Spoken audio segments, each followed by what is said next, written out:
எங்கள் வீட்டில் எல்லா நாளும் கார்த்திகை. எங்கள் நிலவில் என்றும் இல்லை தேய்பிறை.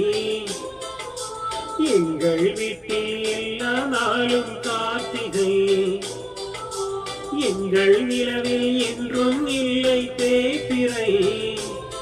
கிளி கூட்டம் போல் எங்கள் கூட்டமே, இது ஆனந்த பூந்தோட்டம், அன்பின் ஆலயம். எங்கள் வீட்டில் எல்லா நாளும் கார்த்திகை. எங்கள் நிலவில் என்றும் இல்லை தேய்பிறை.